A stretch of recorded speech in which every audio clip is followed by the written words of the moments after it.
In this video, I will show you how to download and install Summertime Saga on a Windows PC. So, first of all, what you want to do is head over to a browser of your choice. In today's video, I will be using Google Chrome. Now, search for Summertime Saga, and this will bring up the search results. Now from here, click on the green Download button. Next, scroll down and choose one of the two available versions.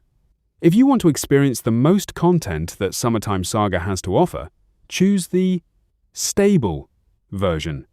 If you want the updated HD 16:9 art and an optimized engine, you can choose the latest Preview build instead. Once you've chosen your version, scroll down and select the Windows option, since we're using a Windows PC. From here, click on the available download link, which will open a new tab and take you to the download page. Now, simply click on the Download button and wait for the file to finish downloading.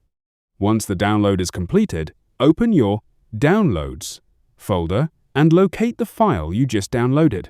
Open it and follow the installation steps on your screen.